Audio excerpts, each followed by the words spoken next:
mereka berasal dari keluarga yang kurang mampu karena dilihat dari kondisi ekonominya. Ada sebagian orang tua memutuskan untuk pergi bekerja serta membawa anak-anaknya. Anak-anak yang ditinggal biasanya terlalu bebas, jadi mereka kadang tidak terlalu mengurus tentang pendidikan mereka. Mereka dibiarkan begitu saja.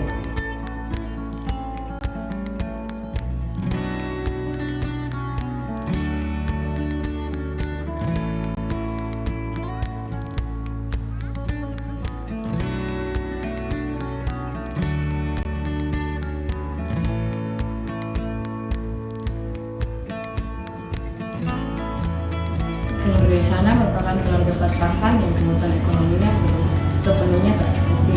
Karena itu dengan adanya feeding dapat membantu atau dapat melengkapi kebutuhan asupan gizi mereka. Feeding yang diberikan di FLC MOPA 1 minggu 3 kali. Setiap hari Selasa kacang hijau, setiap hari Kamis telur rebus, dan setiap hari Jumat biskuit dan susu.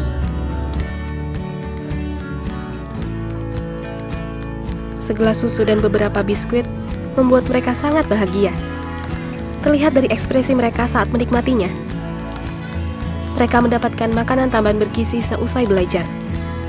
Dengan adanya makanan tambahan bergizi ini, dapat membantu asupan gizi bagi anak-anak agar bisa lebih cepat memahami pelajaran yang telah disampaikan oleh guru.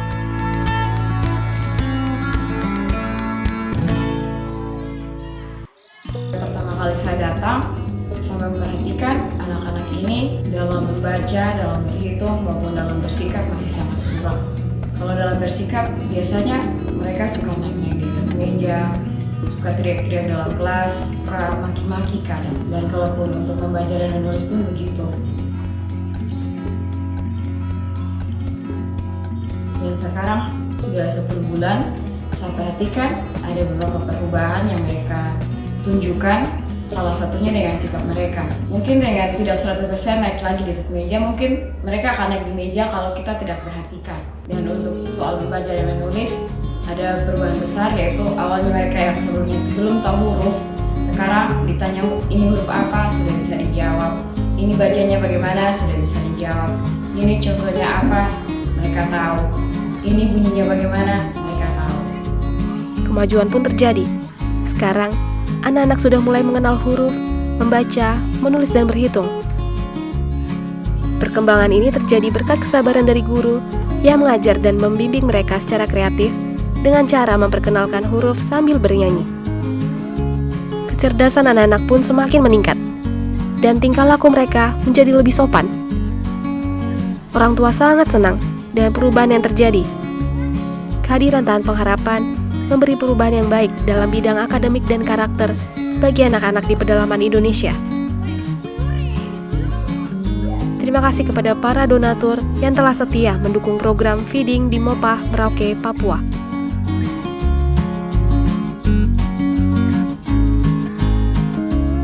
Bersama kita wujudkan harapan dan mimpi anak-anak di pedalaman Indonesia untuk masa depan yang lebih baik. Helping people live a better life.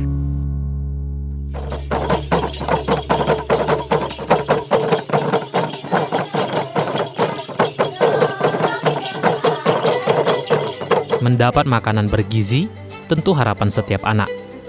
Terlebih kepada anak-anak di Nopen, Desa Kota Foun, Timur Tengah Utara ini.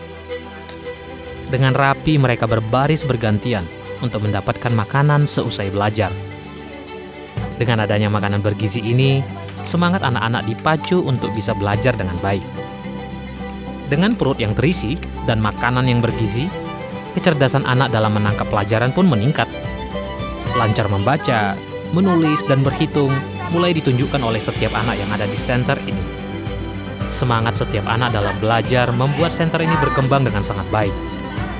Namun sayangnya, ini sekolah harus diliburkan akibat pemerintah mengeluarkan kebijakan social distancing untuk mencegah penyebaran virus corona. Marilah kita menyelamatkan nyawa masyarakat orang Indonesia dengan bekerja dari rumah, belajar dari rumah, dan beribadah dari rumah. Tapi hal ini tidak mengurangi semangat anak-anak untuk tetap belajar. dan guru tetap setia dalam mengajar anak-anak dengan mengunjungi mereka dari rumah ke rumah. Secara bergantian, ia pergi ke rumah anak didik untuk mengajar dan memberikan tugas. Meskipun harus berjalan cukup jauh, namun tidak menyurutkan semangatnya untuk hadir di rumah setiap muridnya. Anak-anak tetap antusias dalam mengerjakan tugas-tugas yang diberikan oleh guru. Guru dan anak-anak pun menjadi lebih akrab. Guru semakin mengenal karakter setiap anak dan menjadi lebih bijaksana dalam membimbing dan mendampingi mereka. Sekarang, mereka semakin lebih baik dalam bidang akademik, seperti mengenal huruf, membaca, menulis, dan berhitung. Karakter mereka pun sudah menjadi lebih baik dari sebelumnya. Semoga pandemi COVID-19 dapat segera berlalu, sehingga anak-anak dapat kembali belajar di sekolah. Orang tua sangat bersyukur, anaknya bisa tetap mendapatkan pendidikan meski harus berada di rumah. Perkembangan yang dialami oleh setiap anak disambut sangat baik oleh orang tua. Meski mereka tinggal di pedalaman, namun pendidikan tidak jauh dari anak-anak mereka.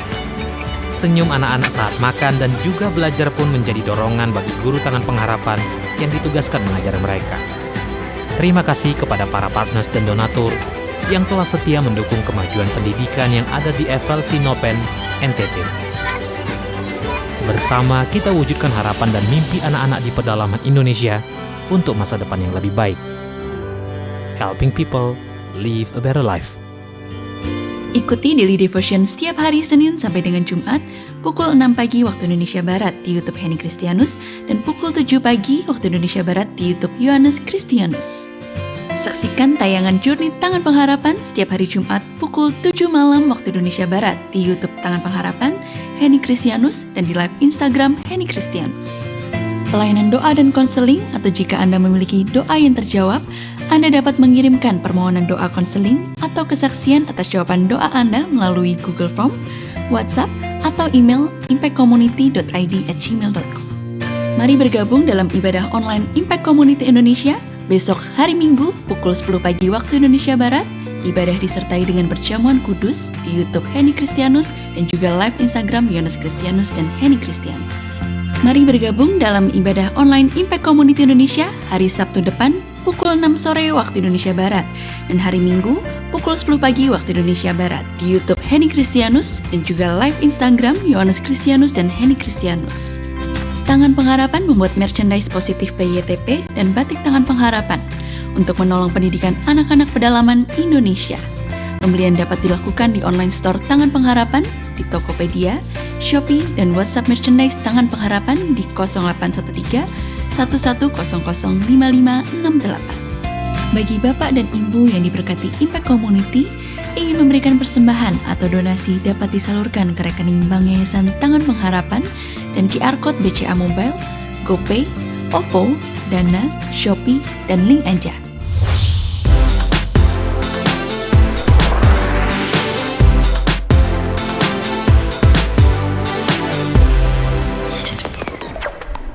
Salam damai sejahtera buat kita semua. Suatu kehormatan boleh kembali menyambut Bapak Ibu pada ibadah weekend service ini. Sebentar kita akan menyaksikan video peduli sesama pada minggu ke-29 ini, di mana berkat bantuan Bapak Ibu kita bisa salurkan buat mereka yang membutuhkan pada masa pandemi COVID-19. Mari kita saksikan video peduli sesama, demikian cuplikannya.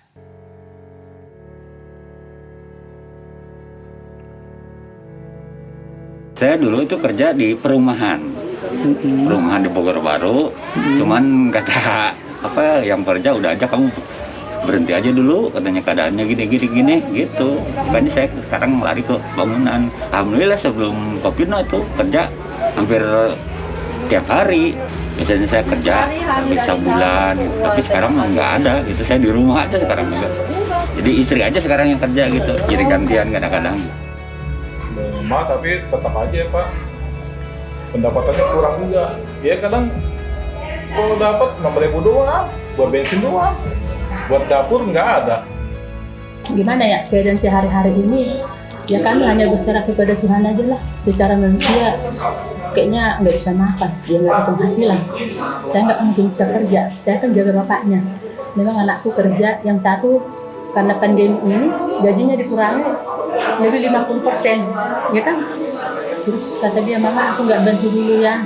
Kenapa? Saya dikurangin. Daripada saya keluar, mending saya turutin aja lah. Yang penting aku bayar motor kan mesti cicilan. Ya udah bagus lah, nggak apa-apa, saya bilang. Ini motor mau ditarik, wah udah dah, terima aja lah. Biasanya buat angsuran motor sama dapur kita dapat. Ini motor masih kredit, pihak dealer cuma kasih jangka waktu 6 bulan doang. Udah bulan September ini pemasukannya nggak ada kan buat nyuci motor. Aku udah lah aja dah, motor ditarik. Saya belum jangan sampai ngutang lah ya. Kalau cuma makan pitar-pitar. Karena aku kalau ngutang nanti bayar pakai apa? Kan gitu ya pikirku kan, pakai. Udah nggak apa-apa lah, makan apa adanya. Ya obat apa adanya lah. Ya untuk berobat bapakku kan, obat apa adanya. Makanya itu kita nanya sama Ade, ada beras gak buat mau makan ini? Ada ya. Udah kita ambil dari sono Jakarta. Penting ada beras aja udah. Alhamdulillah ya ada bantuan gitu dari yayasan ya gitu. Puji Tuhan ya, puji syukur ya. Selama COVID ini memang banyak sekali tantangan ya. Banyak sekali tantangan. Apalagi terlebih bapak saya kan sakit, stroke. Jadi istilahnya bapaknya udah nggak bisa kerja, nggak ada pemasukan lagi, malah pengeluaran ya. Ya puji Tuhan lah, sembako ini banyak membantu kami kan. Apalagi ini yang datang dari Tanah Pengharapan ya. Kami sangat bersyukur sekali ya, karena pikirku gini, kok bisa nyampe nggak kalau saya nonton ya, bisa nyampe nggak ke lokasi kita ya, kampung Cina gitu, ada pikirku gitu, karena aku sering nonton ya. Ya puji Tuhan, inilah ya anugerah Tuhan ya, digerakkan nggak pandang bulu kemana gitu, tahu kemana dia melangkah yang perlu dibantu. Atas nama Tim Peduli Sesama, semua masyarakat dan keluarga-keluarga yang sudah merasakan bantuan mengucapkan terima kasih kepada setiap para donatur, karena setiap bantuan membuat mereka dapat bertahan hingga saat ini. Di minggu yang ke-29 ini, Tim Peduli Sesama kembali menyalurkan bantuan kepada masyarakat yang membutuhkan. 450 makanan siap saji, 836 paket sembako, dan 25 bantuan dana tunai telah tersalurkan pada minggu ini.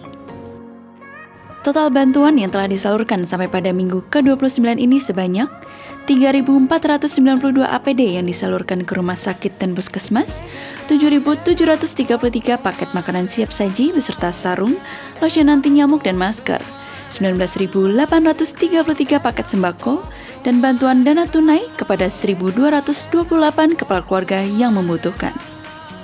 Peduli Sesama Tangan Pengharapan telah menjangkau 111 titik lokasi yang tersebar di seluruh pedalaman Indonesia, seperti Nias, Sumatera Utara, Mentawai, Pekanbaru, Bengkulu, Lampung, Kalimantan Barat, Kalimantan Tengah dan Timur, Jakarta, Bogor, Bekasi, Tangerang, Jawa Barat, Jawa Tengah dan Yogyakarta, Jawa Timur, Sumba, Timur NTT, Lauja Sulawesi Tengah, Maluku Utara, Papua Barat, dan Papua. Bagi Bapak Ibu Saudara yang ingin ikut serta membantu dan memberikan donasi peduli sesama, dapat mengirimkan melalui rekening BCA, BNI, Mandiri, PayPal, dan juga QR Code pembayaran elektronik lainnya atas nama Yayasan Tangan Pengharapan dengan mencantumkan keterangan transfer peduli sesama. Dan mohon kirimkan bukti transfer ke call center kami melalui nomor WA 0811 977 7745. Kita berharap pandemi ini cepat berlalu dan kita bisa kembali ke kehidupan yang normal. Karena bersama, kita kuat. Terima kasih kepada para donatur yang membantu mereka yang membutuhkan melalui pertolongan Yayasan Tangan Pengharapan. Helping people live a better life. Setulus hati mengucapkan banyak terima kasih atas support dan dukungan Bapak Ibu. Sampai dengan minggu ke-29 kita masih bisa terus menyalurkan bantuan buat mereka yang membutuhkan pada masa pandemi COVID-19. Dalam kesempatan ini kami ingin memperkenalkan produk merchandise Tangan Pengharapan karena kami komitmen dari produk merchandise ini untuk disalurkan bagi pendidikan anak-anak di pedalaman Indonesia. Ada model terbaru dari merchandise Tangan Pengharapan yang Anda bisa dapatkan dengan warna berbeda, desain yang berbeda. Anda bisa dapatkan produk merchandise ini di Bukalapak, Tokopedia, dan Shopee dengan kata kunci Tangan Pengharapan. Atau Anda juga bisa menghubungi tim kami bagian merchandise pada nomor telepon yang ada di layar kaca. Mari kita persiapkan hati kita untuk menyembah Tuhan. Wawan Yap akan memberkati kita dalam pujian penyembahan, dan Henny Kristen akan memberkati kita lewat firman Tuhan. Selamat beribadah. Shalom, Impact Community Indonesia. Baiklah, kita akan menyembah Tuhan hari ini. Lagu ini mengingatkan kita akan kasih Tuhan, di mana saat-saat ini mungkin kita mengalami ketakutan, keadaan yang tidak mengenakan, seperti yang pernah dialami oleh Nabi Yeremia. Namun Nabi Yeremia tidak mau mengingat akan hal-hal yang tidak baik itu, tapi mengingat akan hal ini, yaitu bahwa kasih Tuhan tidak pernah berkesudahan bagi setiap kita. Setiap orang yang duduk dalam lindungan yang maha tinggi mendapatkan pertolongan pada waktunya. Walau 1000 rebah di sisi kiriku dan 10.000 rebah di sisi kananku, tetaplah Allah kita, perlindungan kita, Dia kubu pertahanan kita. Thank you Jesus. Tiada pernah ku ragukan kasih setiamu ya Tuhan. Setiap waktu dalam hidupku tak pernah kau tinggalkan. Meski langit tanpa suram, awan gelap pun menghadang. Hadapi badai, lewati gelombang, tak pernah kau tinggalkan diriku. Katakan sama-sama. Walau 1000 rebah di sisiku, Kau tetaplah Allah penolongku. Walau 10.000 rebah di kananku, takkan ku goyah, sebab Yesus sertaku.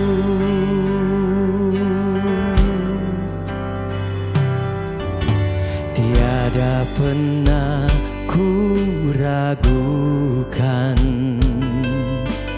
kasih setiamu ya Tuhan. Katakan setiap waktu, setiap waktu dalam hidupku, tak pernah kau tinggalkan. Meski langit tanpa suram, awan gelap pun menghadang. Hadapi badai, lewati gelombang, tak pernah kau tinggalkan diriku. Walau 1000 rebah di sisiku, Kau tetaplah Allah penolongku. Walau 10.000 rebah di kananku, takkan ku goyah, sebab Yesus sertaku. Walau 1000 rebah di sisiku, Kau tetaplah Allah penolongku. Walau 10.000 rebah di kananku, takkan ku goyah, sebab Yesus sertaku. Mari kita sembah Tuhan. Yesus beserta kita. Terima kasih Yesus. Mari bersyukur akan kebaikan Tuhan, akan kasih setia Tuhan yang tidak pernah habis dalam hidup kita pada saat-saat ini. Terima kasih Yesus, kasih-Mu besar, kasih-Mu menyertai. Engkau perlindungan kami, Engkau kekuatan kami. Syukur, syukur Tuhan, Engkau hadir, Engkau yang setia. Kau beri kekuatan, Kau beri kemenangan. Terima kasih, terima kasih Tuhan. Katakan sama-sama.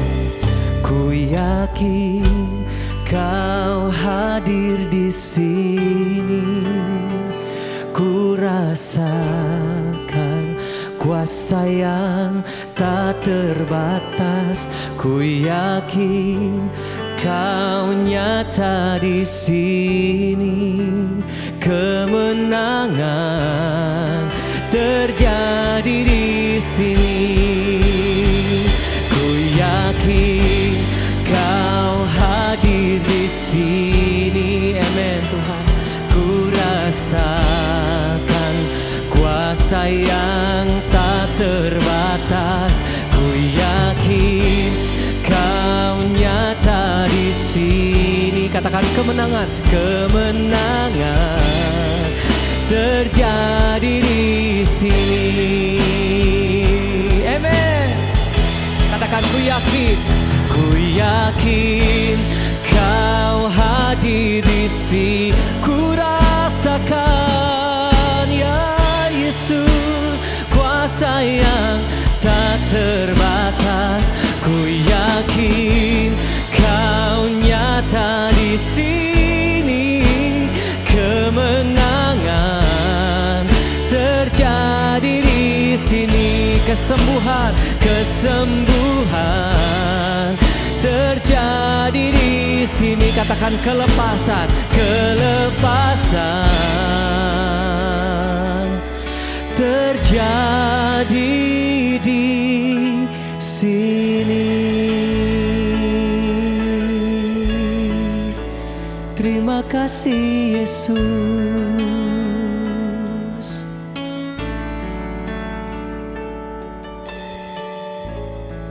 Mari kita persiapkan hati untuk mendengarkan firman Tuhan. Sebelumnya, mari kita berdoa. Bapa di sorga, kami mengucap syukur buat kesetiaan-Mu di dalam hidup kami, Tuhan. Terima kasih kalau di masa-masa sulit ini, Tuhan terus menyertai kami dan melindungi kami. Bapa, sebentar firman-Mu dibagikan, berbicaralah buat kami, Tuhan. Tumpahkanlah isi hati-Mu, biarlah setiap kami boleh memahami apa yang Tuhan mau. Tolong hamba-Mu Tuhan, karena sungguh tanpa Engkau hamba tidak mampu. Biar Kristus yang selalu dipermuliakan dalam hidup kami, demi nama Yesus kami berdoa. Amen.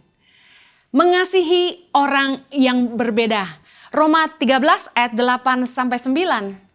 Perikopnya berjudul, kasih adalah kegenapan hukum Taurat. Ayat 8 berkata begini, janganlah kamu berhutang apa-apa kepada siapapun juga, tetapi hendaklah kamu saling mengasihi. Sebab barang siapa mengasihi sesamanya manusia, ia sudah memenuhi hukum Taurat. Ayat ke-9, karena firman jangan berzina, jangan membunuh, jangan mencuri, jangan mengingini, dan firman lain manapun juga sudah tersimpul dalam firman ini, yaitu kasihilah sesamamu manusia seperti dirimu sendiri. Tahukah Anda bahwa mengasihi sesama adalah kehendak Tuhan yang mutlak dalam hidup kita? Kasih itu sebuah kata yang sangat mudah diucapkan, tetapi tidak mudah untuk dilakukan. Dalam hidup kita, kita harus akui bahwa mengasihi orang yang berperawakan baik, berkarakter baik, menyenangkan, apalagi orang-orang yang menguntungkan dalam hidup kita, itu cukup mudah. Mengasihi orang-orang yang meskipun kita tidak kenal, tapi mereka tampan. Perhatikan saja, orang-orang yang begitu gemar nonton film Korea, sampai jatuh cinta sama artis-artisnya. Mengasihi orang-orang yang berperawakan, tampan, cantik, berkarakter baik, menyenangkan, cerdas. Apalagi orang-orang ini menguntungkan dalam hidup kita, pastilah mudah. Tetapi untuk mengasihi beberapa orang itu butuh kasih karunia tersendiri. Tapi kita mau belajar taat kepada firman Tuhan karena Tuhan memberikan perintah dalam hukum Taurat yang kesimpulannya adalah kita harus belajar mengasihi orang lain seperti diri kita sendiri. Tadi saya sampaikan bahwa mengasihi sesama adalah perintah Tuhan yang mutlak dalam hidup kita. Jadi bagaimana caranya kita belajar mengasihi orang-orang yang berbeda dengan kita? Bagaimana caranya kita belajar mengasihi orang-orang yang tidak mudah untuk dikasihi? Ada orang-orang yang menjengkelkan, orang-orang yang menyakitkan, orang-orang yang jadi troublemaker, orang-orang yang rese, orang-orang yang membuat kita rasa nggak nyaman. Tapi karena firman Tuhan berkata kita harus mengasihi mereka. Nah sekarang masalahnya bagaimana belajar mengasihi orang-orang yang sulit dikasihi dalam hidup kita. Yang pertama, terimalah kekurangan orang lain seperti Tuhan juga mengasihi kita apa adanya. Saya ingin setiap kita menyadari bahwa ketika Tuhan bertemu dengan kita, pertama kali kita mengalami perjumpaan dengan Tuhan, kita lahir baru, ingat-ingat kejadian itu. Anda dan saya berada di posisi kita tidak sedang baik. Tapi Tuhan memilih kita dan mengasihi kita. Roma 15 ayat yang ke-7 berkata begini. Sebab itu terimalah satu akan yang lain sama seperti Kristus juga telah menerima kita untuk kemuliaan Allah. Dikatakan oleh Rasul Paulus di dalam Roma 15 ayat yang ke-7 bahwa kita harus belajar menerima satu dengan yang lain. Kita punya kekurangan. Orang lain juga punya kekurangan. Bagaimana caranya supaya kita bisa belajar menerima kekurangan mereka seperti Tuhan juga menerima kekurangan kita. Sekali lagi saya ingin ingatkan, ketika kita mengalami perjumpaan dengan Kristus pertama kali, keadaan kita tidak sedang baik-baik saja. Saya punya peliharaan burung di rumah. Saya beri nama Faith dan Ashley. Faith ini burung yang sangat indah luar biasa. Sementara Ashley ketika pertama kali kami membeli Ashley ini penampilannya kurang baik. Burungnya bagus sebenarnya tapi sedang mengalami istilahnya bulu-bulunya rontok semua dan tampangnya nggak bagus. Pemilik sebelumnya tidak memelihara Ashley dengan baik. Kurus, bulunya berantakan. Dan apa yang terjadi? Faith selalu menyerang Ashley. Gak suka sama Ashley. Faith ini selalu menggigit Ashley. Kami coba tunggu 1 minggu, tetap tidak mau berteman. Kami taruh kandangnya sebelahan, tetap tidak mau berteman.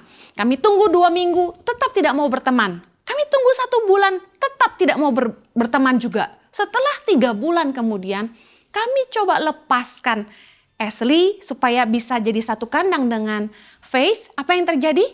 Faith menyerang Ashley. Tapi setelah 4 bulan kemudian, bulu-bulu Ashley mulai tumbuh.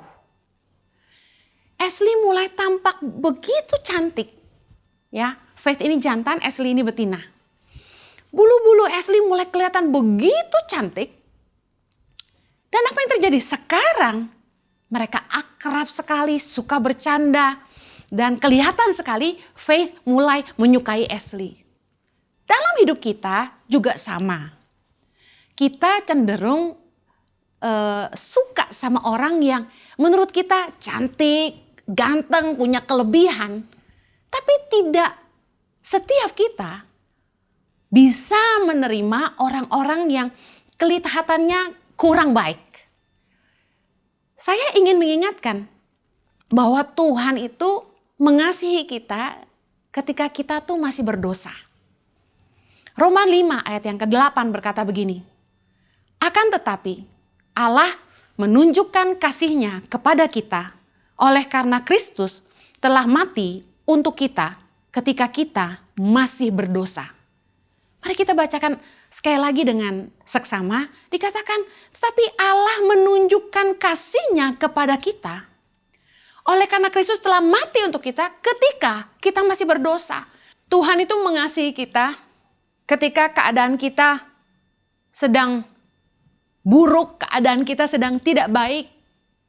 Kita sedang hidup sebagai orang yang tidak tahu diuntung.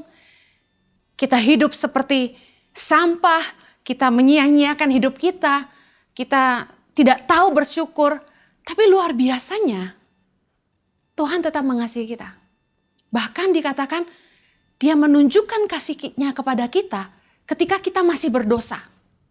Tuhan mengasihi kita dengan semua kelemahan kita dan Dia mengampuni dosa-dosa kita. Saya terinspirasi dengan ayat ini. Tuhan bisa lakukan itu untuk kita. Kenapa kita nggak bisa lakukan itu buat orang lain juga? Kenapa kita nggak bisa belajar mengasihi orang lain apa adanya? Harusnya kita bisa belajar menerima kekurangan orang lain, menerima kelemahan mereka, bahkan mengampuni orang-orang yang bersalah kepada kita. Karena Tuhan sudah memberikan teladan bahwa Ia mengampuni kita ketika kita masih berdosa. Dan Dia memilih mengasihi kita apa adanya. Luar biasa betapa kita punya Tuhan yang tidak menuntut kita sempurna untuk kita bisa menjadi anak-anaknya. Banyak orang tua jasmani yang gak bisa menerima kekurangan anak-anaknya. Tapi Bapa di sorga mengasihi kita dengan segala kelemahan kita. 1 Yohanes 4 ayat 10 bilang gini, inilah kasih itu. Bukan kita yang telah mengasihi Allah, tetapi Allah yang telah mengasihi kita dan yang telah mengutus anaknya sebagai pendamaian bagi dosa-dosa kita. Ayat 11, saudara-saudaraku yang kekasih, jikalau Allah sedemikian mengasihi kita, maka haruslah kita juga saling mengasihi. Tuhan mengajak kita lihat firman ini bahwa Tuhan telah menunjukkan kasih-Nya kepada kita. Dia menerima kita dengan segala kelemahan, kekurangan, ketidaksempurnaan. Dan Dia memilih untuk mengampuni segala pelanggaran kita.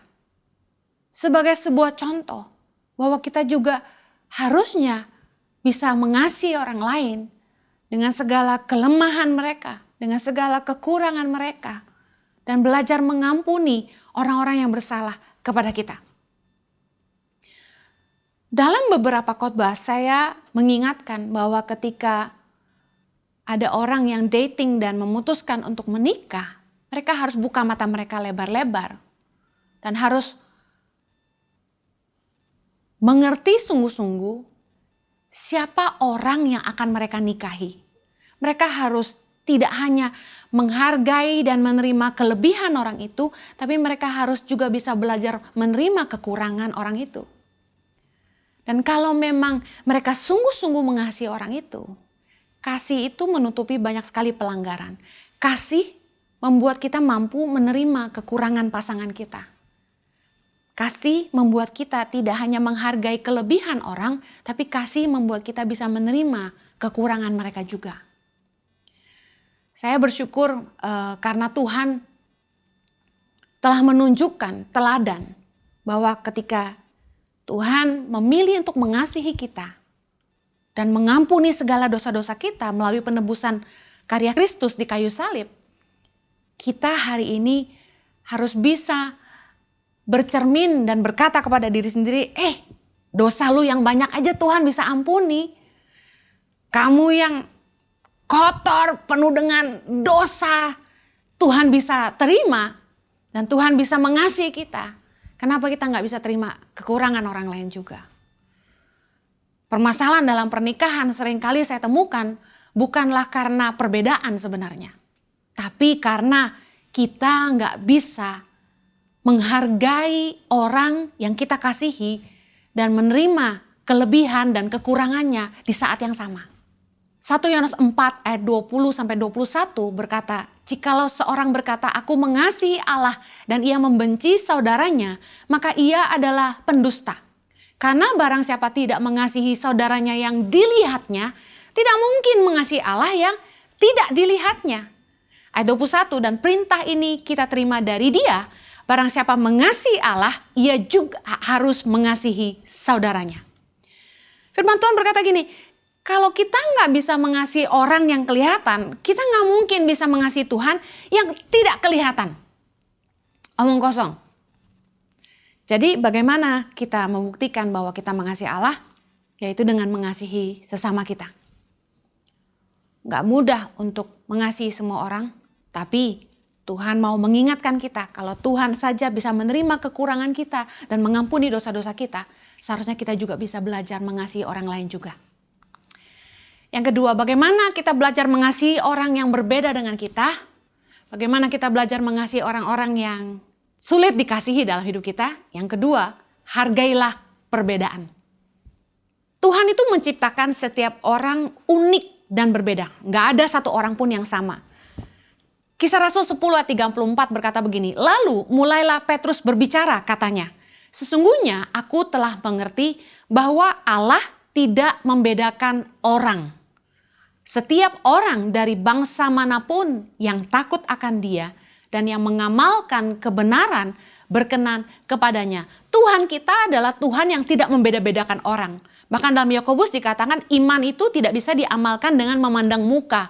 Kita tidak boleh memandang bulu, miskin kaya, suku dan lain sebagainya. Kita nggak boleh membeda-bedakan orang. Tapi sebaliknya Tuhan mau kita menghargai perbedaan. Sadarilah bahwa setiap orang diciptakan unik dan berbeda. Hanya karena orang lain nggak sama dengan kita, bukan berarti mereka nggak berharga. Kita tuh seringkali nggak suka sama orang yang beda dengan kita. Makanya ada istilah birds always fly with the same feather. Burung selalu terbang dengan sejenisnya. Kenapa? Lebih nyambung. Kita nggak suka sama orang yang beda sama kita. Saya mau kasih tahu, nggak apa-apa Anda nggak suka sama orang yang beda sama Anda, tapi Anda juga hargai mereka. Karena Tuhan menciptakan setiap kita berbeda. Saya punya anak kembar, identik. Mereka sama sekali nggak sama.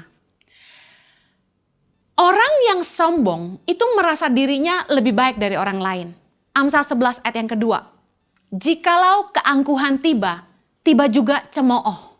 Tetapi hikmat ada pada orang yang rendah hati." Kalau Anda rendah hati, Anda pasti punya hikmat bahwa orang gak bisa milih dilahirkan di mana, dengan warna kulit apa, wajah seperti apa, rambut seperti apa.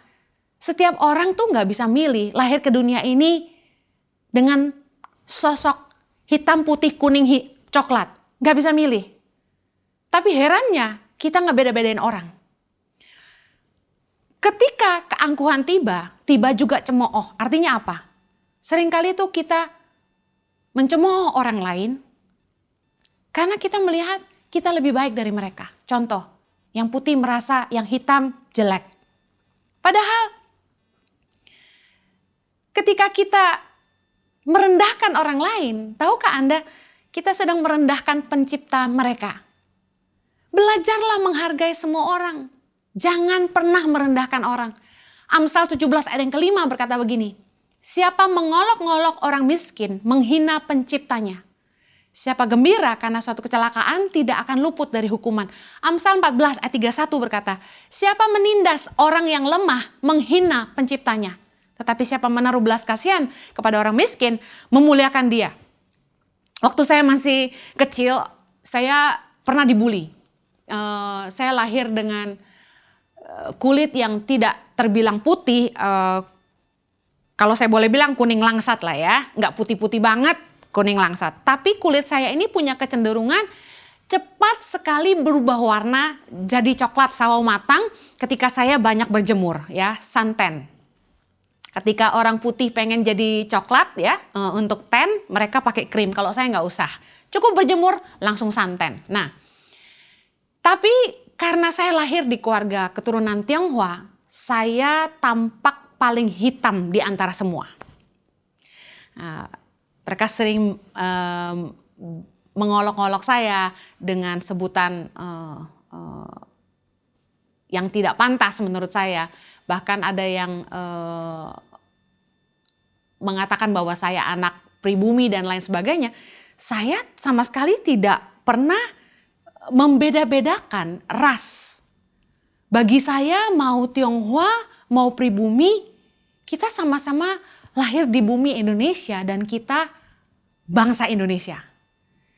Dari dulu saya main sama teman-teman apapun warna kulitnya. Saya senang tinggal di Sydney, Australia karena di sana kita tidak merasa teman-teman yang berkulit hitam atau lebih putih dari kita itu berbeda. Kita nggak fokus ke situ. Suku, warna kulit bagi kami nggak masalah. Tapi di Indonesia cukup bermasalah.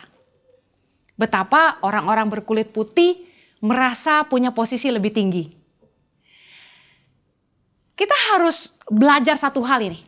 Siapa yang menetapkan ukuran cantik? Standar dunia untuk menilai sebuah kecantikan itu berbeda dengan Tuhan. Kejadian 1:27. Maka Allah menciptakan manusia itu menurut gambarnya. Menurut gambar Allah diciptakannya dia, laki-laki dan perempuan diciptakannya mereka. Kejadian 1 ayat 31 dikatakan gini. Maka Allah melihat segala yang dijadikannya itu sungguh amat baik. Jadilah petang dan jadilah pagi, itulah hari ke-6. Bayangkan, Tuhan menciptakan manusia menurut gambarnya. Berarti kalau Anda menghina saya, Anda sedang menghina pencipta saya. Karena saya diciptakan menurut gambaran Allah. Dan menurut Tuhan, manusia yang diciptakannya itu sungguh amat baik. Tapi dunia menetapkan ukuran cantik itu apa? Ayo kalau mau jujur. Putih, mancung, mata belok, bibir tipis, tinggi, langsing. Apalagi? Banyak duit. Rambutnya lurus. Nggak percaya? Coba lihat. Luluran, pemutih wajah, pemutih kulit, bonding rambut, laris manis. Karena semua orang pengen kurus. Pengen tinggi, pengen putih, pengen mancung, pengen belok dan mereka operasi muka mereka. Padahal siapa yang menetapkan ukuran cantik? Saya punya anak-anak dari berbagai suku. Dari mulai Nias, Mentawai sampai ke Papua. Ketika saya lihat anak-anak saya yang Papua ini, saya tatap wajah mereka. Mereka cantik banget.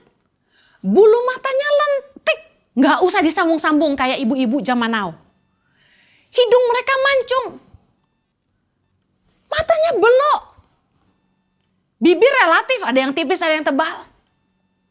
Cantik banget. Pinter banget. Dan mereka rata-rata tinggi. Tapi karena orang bilang yang cantik itu yang putih, anak-anak Papua seolah merasa nggak cantik. Ada yang bilang rambut harus lurus. Makanya anak-anak NTT, anak-anak Papua itu rajin bonding. Banyak yang kerja jadi pembantu rumah tangga, kalau gajian, gajinya habis cuma buat bonding rambut aja. Kami punya anak Sumba tinggal di rumah, rambutnya kalau udah mulai keriting lagi udah dibonding lagi. Kita harus bisa belajar menerima perbedaan. Tanpa harus mencemooh dan menganggap mereka lebih rendah dari kita hanya karena mereka berbeda. Orang-orang karakternya beda-beda. Ada orang yang nyenengin, ada yang nyebelin, ada yang cerewet, ada yang pendiam, ada yang ekstrovert, ada yang introvert. Ada yang karakternya plekmatik, cuek bebek, tapi sekali ngomong nyeletuk enak, sakit banget. Kalau lucu, lucu banget. Ada yang kolerik, leader banget, mimpin banget, rada bosi. Ada yang melankolik, melo-melo, senangnya denger lagu slow. gampang nangis, hatinya gampang tersentuh, gampang kasihan sama orang. Ada juga yang sanguin, ramah, bisa bergaul dengan siapa aja, paling berisik biasanya, paling rame, tapi karakternya nyenengin dan modal sanguin biasanya temennya banyak. Nah, beberapa orang itu lebih suka sama orang yang tipe sanguin. Tapi beberapa orang yang lain senang sama yang melankolik. Saya kasih contoh saya sama Jojo aja. Lebih mudah untuk orang mengasihi Jojo daripada mengasihi saya. Kenapa? Jojo sanguin banget. Ramah banget. Kalau ketemu orang, halo, bisa cerita. Ada orang yang kalau ketemu saya nggak suka. Kenapa? Saya nggak bisa basa-basi. Saya nggak hafal nama orang. Saya orangnya males diajak keluar. Karena saya orangnya family oriented banget. Bayangkan gini, kalau papa mama modelnya kayak Jojo. Sukanya keluar, ketemu teman, kumpul-kumpul sama teman. Terus siapa yang ngurus rumah? Siapa yang ngurus anak-anak? Tapi bayangkan kalau misalnya semua orang sukanya model kayak saya. Yang gak banyak teman, diem di rumah, kuper. Saya kasih tahu. Dua-dua itu baik di mata Tuhan. Tapi seringkali kita gak suka sama orang karena kita punya preference. Makan aja ada selera. Demikian juga pertemanan kita. Tapi saya mau bilang gini, bagaimana kita belajar mengasihi orang yang berbeda sama kita. Ada yang pertama, kita terima kekurangan mereka. Seperti Tuhan juga menerima kekurangan kita. Dan yang kedua, kita harus belajar menghargai siapapun mereka. Menghargai perbedaan-perbedaan yang ada. Dengar baik, Tuhan mau kita menghargai perbedaan. Karena barang siapa mengolok-ngolok sesamanya, mereka sedang mengolok-ngolok Sang Pencipta. Yang terakhir, bagaimana kita belajar mengasihi orang yang berbeda dengan kita. Bagaimana kita belajar mengasihi orang-orang yang sulit dikasihi. Yang ketiga, kasih tidak berbuat jahat kepada sesama. Roma 13 ayat yang 10 bilang gini, kasih tidak berbuat jahat terhadap sesama manusia. Karena itu kasih adalah kegenapan hukum Taurat. Kita tidak harus dekat dengan semua orang. Bahkan tidak semua orang harus jadi teman kita. Setiap orang punya hak untuk menentukan lingkaran pertemanannya. Hubungan itu mulai dari tidak kenal, kemudian kenalan, kemudian teman, lalu teman baik, lalu jadi sahabat dan jadi sahabat karib. Nah, tidak semua orang harus dekat sama kita. Kita berhak menentukan siapa yang boleh jadi sahabat kita. Mungkin ada orang-orang tertentu yang kita cuma mau mereka sekedar jadi kenalan kita. Nah, makanya ketika Anda bangun hubungan sama orang, Anda harus peka dalam hal ini. Sejauh mana orang itu ingin bangun hubungan sama Anda. Nah, dikatakan oleh firman Tuhan dalam Roma 13 ayat 10, kasih tidak berbuat jahat terhadap sesama manusia. Tentu dalam hubungan kita dengan orang lain akan ada perselisihan-perselisihan. Lalu gak cocok, gak bisa kerja bareng, gak bisa jalan bareng, gak bisa temenan. Orang pacaran aja ada putusnya. Lalu gimana dong? Dengar baik. Kasih tidak berbuat jahat terhadap sesama manusia. Sejauh Anda bisa baik-baik dengan semua orang, tidak masalah Anda tidak berteman dengan mereka. Yang penting Anda gak jahat sama mereka. Pasti Anda berpikir, kok kita milih-milih teman? Firman Tuhan mengajar kita untuk tidak bergaul dengan beberapa kelompok orang. Amsal 24 ayat 1 contohnya, jangan iri kepada orang jahat, jangan ingin bergaul dengan mereka. Firman Tuhan mengajar kita untuk tidak bergaul dengan orang jahat. Boleh gak kita pilih-pilih siapa yang boleh jadi teman kita? Boleh dong. 1 Korintus 5 ayat 11. Tetapi yang kutuliskan kepada kamu ialah supaya kamu jangan bergaul dengan orang yang sekalipun menyebut dirinya saudara adalah orang cabul, orang kikir, penyembah berhala, pemfitnah, pemabuk, atau penipu. Dengan orang-orang demikian, janganlah kamu sekali-kali makan bersama-sama. Makan bersama tuh bangun hubungan. Orang kalau ngajak kita makan bareng-bareng, makan sama-sama, berarti orang itu punya intensi untuk bangun hubungan yang lebih dengan kita. Nah, firman Tuhan berkata, jangan bergaul dengan orang yang cabul, kikir, penyembah berhala, pemfitnah, pemabuk, penipu. Jangan bahkan makan sama dengan mereka. Berarti firman Tuhan mengajar kita berhak memilih siapa yang ada dalam lingkaran pertemanan kita. Nah, masalahnya gini, kalau kita nggak suka sama orang, kebanyakan orang cenderung ngejelek-jelekin orang lain. Ketika kita berselisih paham dengan teman, berselisih paham dengan atasan, berselisih paham dengan keluarga, kita malah berusaha menjatuhkan mereka. Kita malah berusaha menjelek-jelekan mereka. Padahal gini, harusnya kita ngerti, kita punya hak menentukan lingkaran pertemanan, siapa yang dekat dengan kita. Tetapi gini, kita harus jaga hubungan baik dengan semua orang. Mengasihi itu tidak berbuat jahat. Artinya gini, mengasihi orang lain berarti kita nggak perlu berbuat jahat sama mereka. Bahkan sekalipun mereka berbuat jahat sama kita nggak boleh jahat sama mereka. Kalau Anda memutuskan untuk nggak berteman lagi dengan seseorang karena konflik atau satu lain hal, it's fine untuk tidak berteman lagi. Tapi Anda tidak boleh berbuat jahat sama dia. Perselisihan bisa terjadi, tapi harus tetap diselesaikan dengan baik dan kita harus punya satu goal, jaga hubungan baik dengan semua orang. Kasih itu membiarkan orang lain hidup dengan damai. Anda mungkin gak suka sama orang itu, tapi Anda harus membiarkan dia hidup dengan damai. Roma 12 ayat 17-18 berkata gini, janganlah membalas kejahatan dengan kejahatan. Lakukanlah apa yang baik bagi semua orang sedapat-dapatnya. Kalau hal itu bergantung padamu, hiduplah dalam perdamaian dengan semua orang. Kita nggak boleh balas kejahatan dengan kejahatan. Bahkan firman Tuhan berkata, lakukan apa yang baik bagi semua orang. Bahkan kalau itu bergantung sama kita, pilihannya cuma satu, hidup damai dengan semua orang. Ibrani 12:14a juga bilang, berusahalah hidup damai dengan semua orang. Kalau orang tidak suka pada Anda, apa yang Anda mau orang itu lakukan terhadap Anda? Karena kita nggak bisa ngelarang orang untuk tidak suka sama kita. Orang punya hak untuk suka atau tidak suka sama kita. Kita nggak bisa marah hanya karena mereka nggak suka sama kita. Kita nggak bisa maksa orang untuk suka sama kita. Tapi kalau orang itu tidak suka sama kita, apa yang kita harus lakukan? Balik lagi ke Matius 7:12 yang berkata, segala sesuatu yang kamu kehendaki supaya orang perbuat kepadamu, perbuatlah demikian juga kepada mereka. Sebelum kita melakukan sesuatu terhadap orang lain, kita harus bertanya sama diri sendiri, maukah saya diperlakukan demikian? Nah, kasusnya kalau ada orang yang gak suka sama Anda maunya dia bagaimana?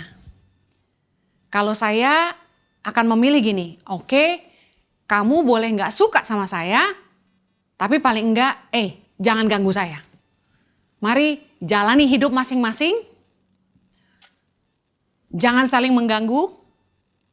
Toh tidak semua orang harus jadi teman. Tapi jangan sampai kita membenci orang lain. Jangan simpan akar pahit. Apapun konflik, perselisihan yang kita miliki dengan siapapun, pastikan kita selesaikan dengan baik. Kita mengampuni mereka dan kita move on dengan hidup kita. Imamat 25 ayat yang ke-17 berkata, janganlah kamu merugikan satu sama lain. Jadi kita boleh memilih siapa yang jadi teman kita, tetapi ketika konflik perselisihan terjadi, dengar baik, jaga hubungan baik, dan kemudian jangan berbuat jahat sama mereka, jangan berusaha menjatuhkan, jangan merusak nama baik mereka. Izinkan orang jalani hidup mereka, dan kita pun tidak boleh menyimpan kepahitan sama mereka. Saya mau tutup dengan 1 Yohanes 3 ayat ke-14 dikatakan gini. Kita tahu bahwa kita sudah berpindah dari dalam maut ke dalam hidup, yaitu karena kita mengasihi saudara kita. Barang siapa tidak mengasihi, ia tetap di dalam maut. Saya percaya orang-orang yang sudah dibenarkan itu akan mampu mengasihi orang lain. Putuskan hari ini apakah Anda mau tinggal di dalam hidup atau di dalam maut. Orang-orang yang mau tetap di dalam hidup harus belajar mengasihi orang lain. Saya tutup bagaimana kita belajar mengasihi orang yang berbeda dengan kita. Yang pertama, terimalah kekurangan mereka seperti Tuhan juga menerima kekurangan kita. Yang kedua, hargailah perbedaan karena Tuhan menciptakan setiap orang itu unik dan berbeda. Yang ketiga, kita harus ngerti bahwa kasih itu tidak berbuat jahat kepada sesama. Izinkan orang lain hidup damai dan jangan sampai kita tidak mengusahakan itu dan pastikan kita punya hubungan yang baik dengan semua orang. Tuhan Yesus memberkati. Mari kita berdoa. Bapa, kiranya kasih karunia-Mu memampukan kami untuk saling mengampuni dan hidup dalam kasih. Tolong kami Tuhan, supaya kami sadar bahwa Tuhan juga sudah mengasihi kami dan menerima kami apa adanya. Supaya kami juga boleh belajar mengasihi orang lain seperti Bapa telah mengasihi kami. Biar kiranya Kristus selalu dipermuliakan dalam hidup kami, demi nama Yesus kami berdoa. Amen. Saya percaya kita sudah diberkati firman Tuhan yang disampaikan Henny Kristianus, mengasihi orang yang berbeda, karena perbedaan akan melengkapi kita. Mari kita persiapkan hati kita untuk menerima tubuh dan darah Kristus. Kita persiapkan roti, kalau nggak ada roti bisa diganti dengan biskuit. Kalau tidak ada anggur bisa diganti dengan teh. Sebelum kita menerima tubuh dan darah Kristus, mari kita berdoa bersama-sama dengan iman. Kita ucapkan dengan mulut kita, katakan, Tuhan Yesus, Engkau Tuhan dan Juru Selamatku. Ampunilah dosa-dosa dan kesalahanku akibat perbuatan, ucapan, dan pikiranku. Layakkan diriku untuk menerima tubuh dan darah-Mu. Saya bacakan firman Tuhan, bukan kacauan, pengucapan syukur adalah persekutuan dengan darah Kristus. Bukankah roti yang kita pecah-pecahkan adalah persekutuan dengan tubuh Kristus? Sebab apa yang telah kuteruskan kepadamu, telah aku terima dari Tuhan, yaitu bahwa Tuhan Yesus pada waktu malam ia diserahkan, mengambil roti, dan sesudah itu ia mengucap syukur atasnya. Ia mencah-cahkan dan berkata, inilah tubuhku yang diserahkan bagi kamu. Perbuatlah ini setiap kali kamu menjadi peringatan akan aku. Kita angkat roti tinggi-tinggi dan kita berdoa bersama-sama. Dan kita ucapkan dengan mulut kita, katakan, terima kasih Tuhan Yesus.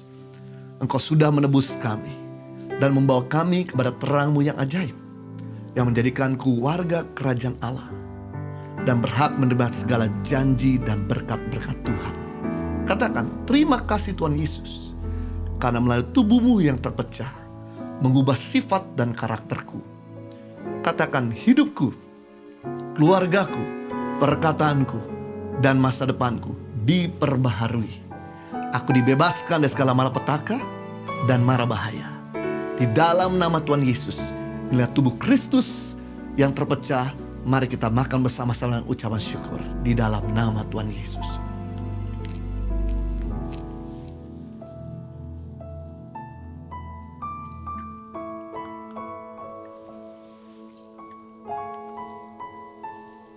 Demikian juga yang mengambil cawan sesudah makan, lalu berkata, cawan ini adalah perjanjian baru yang dimateraikan oleh darahku. Perbuatlah ini setiap kali kau minumnya, menjadi peringatan akan aku. Sebab setiap kali kau makan roti ini dan minum cawan ini, kau memberitakan kematian Tuhan sampai ia datang. Mari kita angkat cawan perjanjian ini tinggi-tinggi. Dengan iman kita berdoa, ucapkan dengan mulut kita bersama-sama. Terima kasih Tuhan Yesus, atas penebusan-Mu di atas salib. Aku dan keluargaku dilepaskan dari segala kutuk. Katakan, terima kasih Tuhan Yesus, buat darah-Mu yang tertumpah. Bilur-bilur-Mu menyembuhkanku dari berbagai macam sakit penyakit akibat dosa, virus, kuman, bakteri, dan serangan roh jahat. Aku tidak terkena kanker, tumor, leukemia, pendarahan. Katakan, aku tidak terkena stroke, dirawat di ruang ICU. Jantungku, paru-paruku, ginjalku, liverku, lambungku, semuanya sehat. Segala kelemahan tubuhku, penderitaanku sudah diselesaikan di atas kayu salib. Katakan, kuasa kegelapan sudah dihancurkan. Hipnotis, santet, tenung, guna-guna tidak dapat mengenaiku. Hidupku dipagari Tuhan. Hidupku berkelimpahan. Aku tidak kekurangan. Terima kasih Tuhan Yesus. Setiap hari aku berjalan dalam mujizat Tuhan, mengalami terobosan untuk meraih janji Tuhan. Di dalam nama Yesus, ini darah Kristus yang tertumpah Mari kita minum bersama-sama di dalam nama Tuhan Yesus.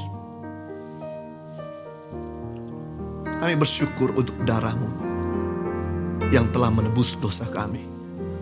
Kami berterima kasih untuk tubuh-Mu yang membuat kami bisa menjadi manunggal dengan Tuhan.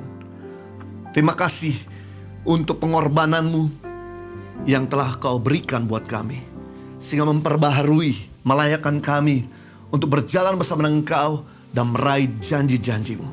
Di dalam nama Tuhan Yesus, kita semua yang sudah diberkati sama-sama katakan amin. Kami ingin memberikan pengumuman. Mari bergabung dalam ibadah Impact Community hari Minggu besok tanggal 13 September jam 10 pagi waktu Indonesia bagian Barat. Praise Worship masih akan dilayani oleh Wawan Yap. Ibadah akan disertai juga besok dengan perjamuan kudus.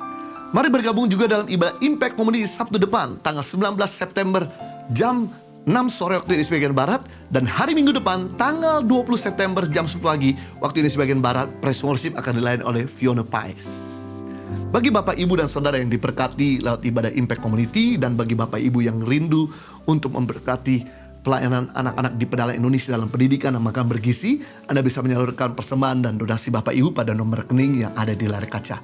Setulus hati mengucapkan banyak terima kasih atas support dan dukungan Bapak Ibu. Saya berdoa setiap benih yang Bapak Ibu tabur, Tuhan lipat gandakan. Mari kita persiapkan hati kita untuk berdoa. Bapa di surga, kami bersyukur untuk ibadah di mana Tuhan telah menyertai. Dari awal pertengahan sampai akhirnya, segala kemuliaan kami kembalikan kepada Tuhan. Kau memberkati kalau ada di antara kami yang masih dalam kondisi tidak sehat. Minta Jehovah Rafa untuk menyembuhkan. Datanglah kerajaan-Mu, jadilah kehendak-Mu. Sebab tubuh anak-anak-Mu ini sudah milik Kristus, di mana roh Tuhan adalah mereka. Kami perintahkan segala sakit penyakit Kau keluar. Kau gak punya tempat dalam tubuh setiap saudara kami yang sedang mengalami sakit, saat ini juga sudah mengalami kesembuhan. Kami juga berdoa buat di antara kami yang sedang mengalami kekurangan. Engkau boleh menyediakan dan memberikan segala kebutuhan menurut kekayaan dan kemuliaan-Mu, sehingga usaha mereka diperlancar, karena mereka semakin boleh diangkat. Juga studi mereka boleh ditolong Tuhan, dibela Tuhan, serta mereka yang membutuhkan pasangan hidup, Tuhan berikan pasangan hidup yang terbaik. Mereka yang membutuhkan keturunan, biar Tuhan berikan keturunan yang datang dari Tuhan. Mereka juga yang saat ini sedang menghadapi pergumulan dalam rumah tangga, biar Tuhan sendiri yang boleh membuat suasana menjadi harmonis. Di dalam nama Yesus, saat ini kami juga berdoa untuk bangsa dan negara kami. Kami minta biar Tuhan boleh bekerja. Atmosfer kerajaan-Mu boleh datang bagi negara kami Indonesia. Jadilah kehendak-Mu di bumi Indonesia seperti di surga. Kami minta biar Tuhan bisa membantu supaya Indonesia bisa keluar dari masa-masa rentan dari krisis ekonomi dan juga rentan dari masa-masa pandemi COVID-19 ini, supaya betul-betul setiap rakyat di Indonesia bisa menjalankan protokol dengan sukacita. Memberkati buat pemerintah bangsa kami Indonesia, biar Tuhan memberikan hikmat sehingga apa yang harus mereka lakukan dan kerjakan dalam waktu-waktu ini, dan diberikan kesehatan dari Bapak Presiden kami, Wakil Presiden kami, para gubernur, wali kota, bupati, dan bahkan jajaran hingga yang paling bawah. Biar Tuhan boleh membantu mereka bisa bahu-membahu bekerja bersama-sama, sehingga akhirnya kami bisa melihat Indonesia maju, Indonesia pulih, Indonesia jaya. Berkati buat tim garda depan yang telah terus berjuang keras dengan tanpa ada henti-hentinya untuk melayani setiap pasien. Berikan kepada mereka hati yang penuh sukacita untuk melayani pasien. Dan pasien lain ini pun bisa bekerja bersama-sama untuk bisa memperbaiki kesehatannya mereka. Dan kami juga berdoa biar Tuhan melindungi tim garda depan kami supaya mereka tidak tertular oleh COVID-19.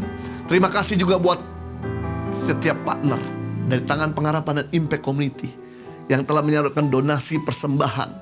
Mereka menabur dengan memberikan yang terbaik bagi pekerjaan Tuhan. Kami minta biar Tuhan perhitungkan segala taburan mereka, sehingga mereka boleh menuai berlipat kali ganda di dalam pekerjaan usaha. Dan mereka boleh melihat tangan Tuhan menyertai dan membela dalam waktu-waktu di mana hari-hari mereka jalani. Dan buat juga kami yang dipercayakan bisa diberikan hikmat untuk mengelola, sehingga setiap benih yang ditaburkan bisa membawa perbaharuan bagi masa depan bangsa Indonesia. Mari kita dua tangan kita dan pandang wajah Bapa di surga. Kiranya Tuhan memberkati engkau berlimpah-limpah. Kiranya Tuhan membela setiap pekerjaanmu, usahamu, studimu, bahkan segala sesuatu yang kau kerjakan dibuat berhasil. Kiranya Tuhan melindungi kau segala malapetaka, sakit, penyakit, dan mara bahaya. Dan kiranya berkat yang ada di bawah bumi, muka bumi, bahkan di atas bumi ini tercurah melimpah-limpah dalam hidupmu, sehingga hidupmu bukan sekedar diberkati, tapi jadi berkat buat banyak orang. Hamba materaikan dengan firman kasih karuniamu di dalam nama Tuhan Yesus Kristus. Kita semua sudah diberkati, sama-sama katakan amin. Puji Tuhan. Terima kasih Anda telah menyaksikan ibadah Impact Community pada weekend service ini. Saya berdoa kita semua dalam keadaan sehat dan disertai Tuhan. Tetap bersemangat, connect with God, connect with people. God bless you, sampai ketemu besok. Tuhan memberkati.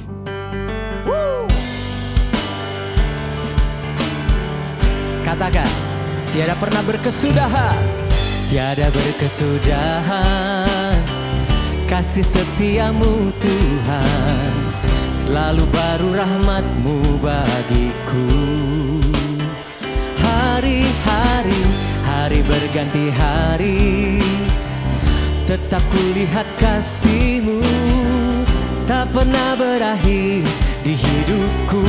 Katakan Tuhan Yesus baik, Tuhan Yesus baik, sungguh amat baik, untuk selama-lamanya. Tuhan Yesus baik, Tuhan Yesus baik, sungguh amat baik, untuk selama-lamanya. Tuhan Yesus baik, Tuhan Yesus baik, sungguh amat baik, untuk selama-lamanya. Tuhan Yesus baik, Tuhan Yesus Dia baik, sungguh amat baik, untuk selama-lamanya. Tuhan Yesus baik, dari selamanya, dari selama-lamanya, untuk selama-lama, sampai selama-lamanya. Tuhan Yesus baik.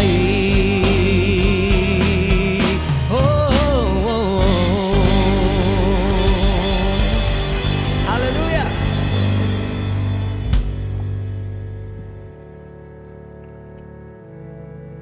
Saya dulu itu kerja di perumahan di Bogor Baru. Cuman kata yang kerja udah aja kamu berhenti aja dulu, katanya keadaannya gini gitu. Makanya saya sekarang lari ke bangunan. Alhamdulillah sebelum COVID itu kerja hampir tiap hari. Biasanya saya kerja habis sebulan gitu. Tapi sekarang nggak ada gitu. Saya di rumah aja sekarang juga. Jadi istri aja sekarang yang kerja gitu. Jadi gantian kadang-kadang. Rumah tapi tetap aja Pak, pendapatannya kurang juga. Ya kadang kalau dapat 6.000 doang, buat bensin doang. Buat dapur nggak ada. Gimana ya keadaan sehari-hari ini? Ya kami hanya berserah kepada Tuhan aja lah. Secara manusia kayaknya nggak bisa makan, dia nggak ada penghasilan. Saya nggak mungkin bisa kerja. Saya kan jaga bapaknya. Memang anakku kerja, yang satu karena pandemi ini gajinya dikurangi lebih 50%, ya kan? Terus kata dia, mama aku nggak bantu dulu ya. Kenapa? Saya dikurangin. Daripada saya keluar, mending saya turutin aja lah. Yang aku bayar motor kan masih cicilan. Ya udah bagus lah, nggak apa-apa, saya bilang. Ini motor mau ditarik, wah udah dah, terima aja lah. Biasanya buat angsuran motor sama dapur kita dapat. Ini motor masih kredit. Pihak dealer cuma kasih jangka waktu 6 bulan doang. Udah bulan September ini pemasukannya nggak ada kan buat nyuci motor. Aku udah lah aja dah, motor ditarik. Saya belum jangan sampai ngutang lah ya. Kalau cuma makan pitar-pitar. Karena aku kalau ngutang nanti bayar pakai apa? Kan gitu ya pikirku kan, pakai. Udah nggak apa-apa lah, makan apa adanya. Ya obat apa adanya lah. Ya untuk berobat bapakku kan, obat apa adanya. Makanya itu kita nanya sama Ade, ada beras gak buat mau makan ini? Ada ya. Udah kita ambil dari sono Jakarta. Penting ada beras aja udah. alhamdulillah ya ada bantuan gitu dari yayasan ya gitu. Puji Tuhan ya, puji syukur ya, selama COVID ini memang banyak sekali tantangan ya, banyak sekali tantangan. Apalagi terlebih bapak saya kan sakit, stroke. Jadi istilahnya bapaknya udah nggak bisa kerja, nggak ada pemasukan lagi, malah pengeluaran ya. Ya puji Tuhan lah, sembako ini banyak membantu kami kan. Apalagi ini yang datang dari Tanah Pengharapan ya, kami sangat bersyukur sekali ya, karena pikir begini kok bisa nyampe nggak, kalau saya nonton ya bisa nyampe nggak ke lokasi kita ya, kampung Cina gitu, ada pikir karena sering nonton ya. Ya puji Tuhan, inilah ya anugerah Tuhan ya, digerakkan nggak pandang bulu kemana gitu, tahu kemana dia melangkah yang perlu dibantu.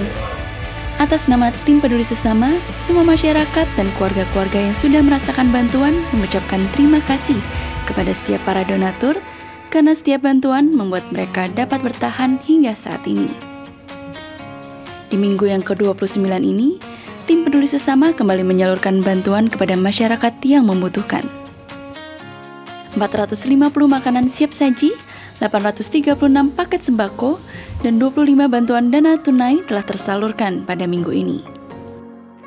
Total bantuan yang telah disalurkan sampai pada minggu ke-29 ini sebanyak 3.492 APD yang disalurkan ke rumah sakit dan puskesmas, 7.733 paket makanan siap saji beserta sarung, lotion anti nyamuk dan masker, 19.833 paket sembako, dan bantuan dana tunai kepada 1.228 kepala keluarga yang membutuhkan.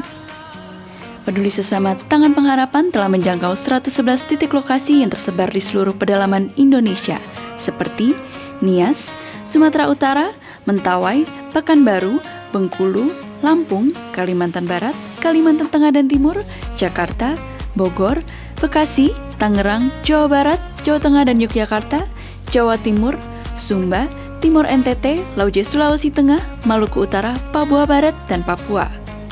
Bagi Bapak Ibu Saudara yang ingin ikut serta membantu dan memberikan donasi peduli sesama, dapat mengirimkan melalui rekening BCA, BNI, Mandiri, PayPal, dan juga QR Code pembayaran elektronik lainnya atas nama Yayasan Tangan Pengharapan dengan mencantumkan keterangan transfer peduli sesama. Dan mohon kirimkan bukti transfer ke call center kami melalui nomor WA 0811 977 7745. Kita berharap pandemi ini cepat berlalu dan kita bisa kembali ke kehidupan yang normal. Karena bersama, kita kuat. Terima kasih kepada para donatur yang membantu mereka yang membutuhkan melalui pertolongan Yayasan Tangan Pengharapan. Helping people live a better life.